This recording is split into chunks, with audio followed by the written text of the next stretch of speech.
Hi, this is Mark at learnhowtogarden.com, and in today's episode of the 10-Minute Gardener, I'm in fact not in the garden, but I'm in my kitchen, and we're going to be dealing with part of this basket of chilies. This is literally the end of the season pick of chilies. We've got these amazing habaneros, some of these are Dorset Nagas, some of these are Trinidadian 7-pot, some of the world's hottest chilies.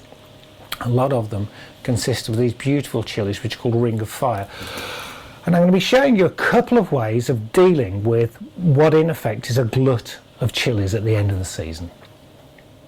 If you're not already a subscriber to Learn How to Garden, there is a link below this video that will take you over to the website, and all it takes is you to put in your email address. That's all it costs you, and that means that every time we pop up a film you'll get an email telling you, and it also means that you have access to our monthly newsletter. And we've already dealt with one of or two of the ways of dealing with chilies in one of our newsletters when we talked about drying chilies and how to put them under oil, and that is one of the best ways to do it. But what we're going to be doing today are two other methods, and the first of those is we're going to be making a chili jam that's basically a chili jam with lemongrass and lime. And what I've got here are the ingredients for the chili jam. What the ingredients will make are about a couple of jars. You know, we could make an awful lot more. I mean, you've seen how many chilies I've got to deal with, but for a sort of average, person, if you'd got one chili plant, you'd be able to do both of these. You're probably going to get 40, perhaps more chilies, Ring of Fire chilies off a single plant.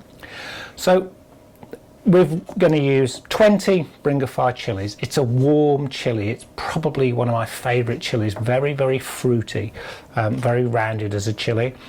One whole head of garlic. This is a beautiful hardneck garlic that we grew this year. It's one of the rockamoles. People say it has a better flavour. I tend to agree with them. A couple of sticks of lemongrass, which we'll be using. 2 limes, which we'll be using the juice and the zest from both of them. But from one of them, we'll actually be taking, once the pips are out, we'll be chopping up all of the skin, because it's the pectin in that will help our jam. About 1/3 of this ginger. I never know when you're weighing ginger, sort of about this knobbly end piece. 3 kaffir lime leaves. These can be quite difficult to get hold of. We do grow our own kaffir lime. They're not particularly difficult to grow. They can be tricky, but we did cover that as well, I think, in one of our newsletters. We've got 400 grams of a basic berry mix. You can buy these in most supermarkets. Again, it's the pectin that you're looking for in this, and also the tartness tends to really add to the actual jam. 600 grams of the last of the tomatoes out of the greenhouse. We've got 600 grams caster sugar, and last but not least 200 mils of cider vinegar. And this is the cider vinegar we make ourselves. If you don't make your own cider vinegar, it's dead easy. It's, again, comes from Windfall, so it's the easiest thing to make. Very simple, very easy. That was covered in our November newsletter, I do believe. So that's the ingredients that we have. The first thing I want to say is that with the chilies, we're going to take the tops off these chilies and de-seed them, and that's a very simple thing. As long as you've got a little paring knife like this, it is the simplest sort of knife, and you basically take the top off, slide through, open this out, and just slide out all of these seeds. The heat, a lot of the heat is contained in this tiny bit of flesh here, but not a lot of the taste. You could keep all the seeds in, but I think, there's enough heat in these chilies that you don't want extra heat without the taste. Therefore, I tend to de-seed my chilies. The other thing I just want to show you is this. This is orange swarfiga. You'll find this in places sort of like Halfords, places that sell things for cars. It's a hand cleaner that people use when they're dealing with cars, and sort of it's to get grease and oil off their hands, and it's one of the few things that will cut through the oil from a chili to give you some chance of getting it off your hands. I have had chilies in my eye, I've had chilies just about everywhere.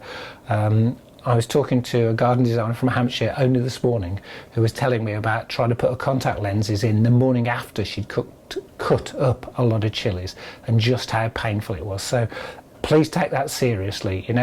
if you're dealing with these chilies, make sure you get the oil off your hands after, or wear some disposable gloves, because it is hot and it will hurt and it won't just wash off with soap and water. And really, to make this, you're going to need a Magimix. They're dead simple. And into your Magimix, what we're going to do for a start is devein the kaffir limes. It's just take that very thick bit out of the middle and chop it into quite small pieces. Take the skins off the garlic, chop them into 2 or 3 small pieces, and what you're trying to do is get the pieces small enough that when they go in here they blend together nice and quickly. The chilies can go in again chopped into small pieces, the tomatoes just chopped into 4s and thrown in because they'll blend quite easily. I'm going to take the zest off the 2 limes. The easiest way to do it is with a little zester, or you can use literally one of the kitchen peelers, you know, in the kitchen. I'll just get one and show you. And the thing about these kitchen peelers that's so good is they actually, as you pull them across the lime, it means that you get all of the skin, which is where there's a lot of flavour, but very, very little of this pith, which you really don't want at all. The harder of the ingredients, the ones that are quite tough, as you can see, we've chopped quite fine. I'm now going to blitz these with a hand blender to get like a paste, and then that will go into the Magimix that already has our chilies in. Into the Magimix now, I'm just going to pop the tomatoes that I will chop in half because they'll go down really, really easily. Tomatoes and chilies into here. We're going to very quickly pulse chop this so that it's sort of quite coarse. Then we'll add all the hard ingredients that we've sort of taken down much finer with a hand blender.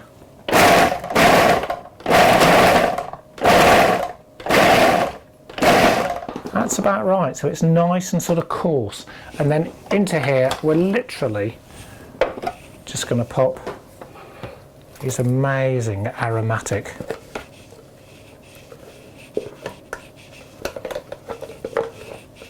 ingredients. Every last bit. God, smells like being in one of those fresh vegetable markets in sort of Bangkok. And that's about it. Mixed together, dead easy.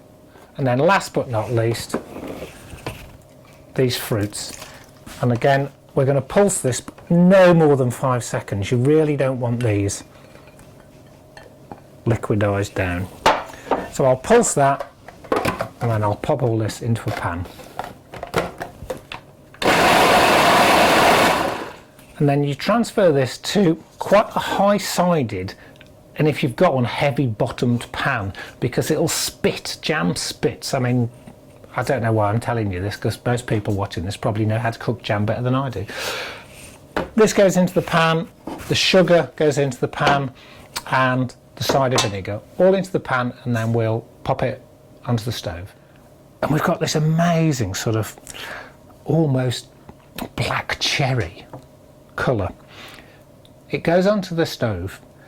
You bring it slowly up to the boil so that the sugar has time to melt as it comes up. The minute it gets to the boil, switch it right down as low as you can get it, and it's going to simmer gently on that stove for a minimum of an hour. And after that we'll test it to see if the pectins are working, and it'll start to sort of, if you like, jam up, go like a jam. It took about an hour and 20 minutes for the jam to cook. And there are lots of sort of things you read about thermometers for making jam, and if you're doing it on a big scale I'm sure that works, but I was always taught the easiest way is put a small plate in your fridge and get it cold.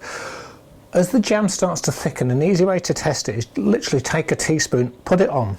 If it runs like these, it's not ready. When it starts to hold its shape, it means the pectins are working and the jam is starting to actually sort of get to the point of solidifying.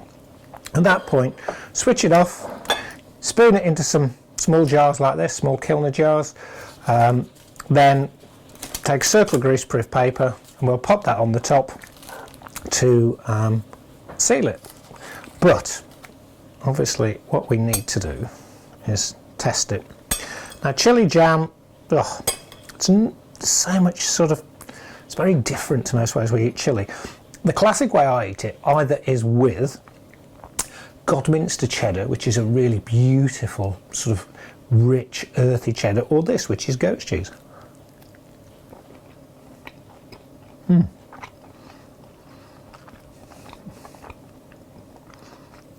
That is a marriage made in heaven.